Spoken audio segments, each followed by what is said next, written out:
Hurmatli o'rtoqlar, mana hozir o'qitlash sezoni, mana o'sha biz smart ferlar ifodani o'sha 15+15 821 M2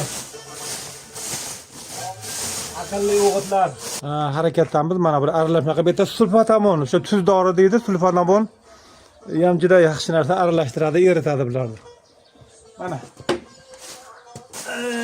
20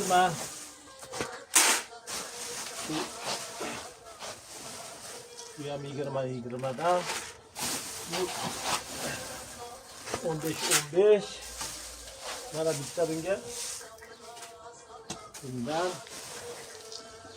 20 ana mana sulfatamon. Çünkü aralashma marketlar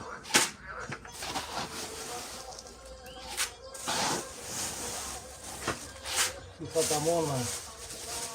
Çünkü shularni bermasak bo'lmaydi. Hozir ayni moment. Üzüm, olma hammasiga ketaveradi.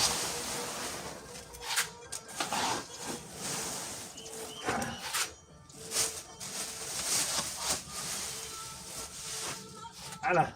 Hozir pomidor chopishni ham, o'g'itlashni ham texnikalashtirdik. Bil tajriba ko'rasizlar mana, ozmi ko'pmi. Mana hozir pomidor, bodring, makkajo'xori o'g'it berib chiqamiz.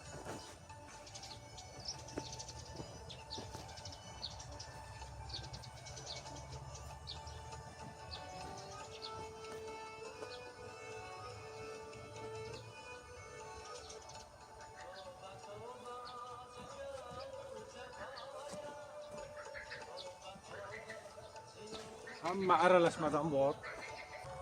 Endi buni kultivasiya qilib chiqamiz, keyin suv beramiz.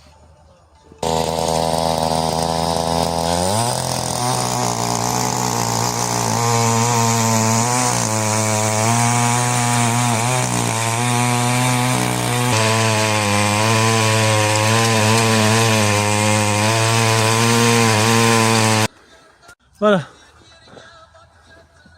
bu bor haqiqat yozib qo'ymana, ko'rib turgan bo'lsangiz. Shuduring borligi uchun nima chachiradi, demak kechki payt yaxshi ekan.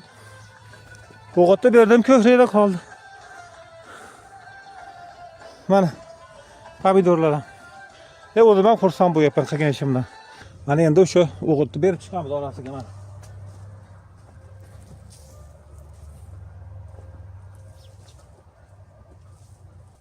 Ana hech qancha o'g'it ketgan yo'q. Ozgina o'g'it.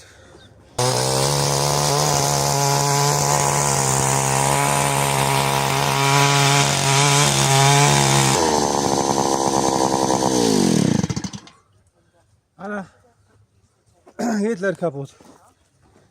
Mana endi jarayonni qarang. Ozmi ko'pmi xursandman, shunchalik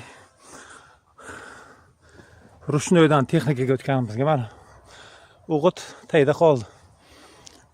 Qarang. Hammasi ozgina texnikaning sabab. Mana o'g'itlarni berdik, endi kultivasiyadan tayda qoldi o'g'it mana. Mana ozmi ko'pmi bahorda har bir kuni g'animat. Harakat qilaveramiz. Shu qalbag'imizga ilinib qolsa bizniki, ilinmasa yana bir yildan keyin harakat qilaveramiz. Mana endi shu yoshimizdan endi o'rtacha haligi hali beri yaxshimiz. Mana o'sha agrotexnikalar o'g'itlashda oson yo'lini topdik. Oldin haligi savol bo'lardi, necha gram bizga qiziq. Mana hozir bir siqimda olib, egat ichiga o'sha qor yoqqanda qilib, qor yog'di qilib sepib chiqyapmiz. Ustidan kultivasiya qilyapmiz. Undan suv beryapmiz. Shu bilan o'rnida qolaveradi. Axir yerga bersak qachondir bo'ladi. Hozir bir yil bermasa keyin yilga beradi yoki bo'lmasa yerimizda mayin qilib beradi. Eng asosiysi mana kultivasiyada o't yo'q. Mana hozir mana endi olmos chiqqan o'tlar bor-ku, ertaga ularni hali kechki paytga cho'p tashlaymiz, oralardan chiqqanlarni atak egatni ichidagi o'tlardan qutuldik. Shunga egatlarni shunga moslamasangiz o'sha kultivasiya yuraveradi, borib kelaveradi. Chunki baribir ham haligi taraqqiyot qarab turmaydi. hamma yoq texnikalashgan. Biz dehqonlar ham qo'ldan kelgancha harakat qilamiz. Aqlli smart fertlar hammasini berdik. Qo'ldan kelgancha o'sha ifodamizdagi nomerlari qo'yib qo'yamiz описаниеga. Hozir salqin kunlarda, hozir aprel, may o'g'it qabul qilaveradi. Chunki havo salqin. O 40-50 dan keyin gradus 40-50 ga chiqqandan keyin hamma nima bilan ovora bo'lib qoladi. Issiq bilan ovora bo'lib qoladi. Hozircha sog'lik, omonlik qayerdan ko'rganiga yozib qo'yinglar.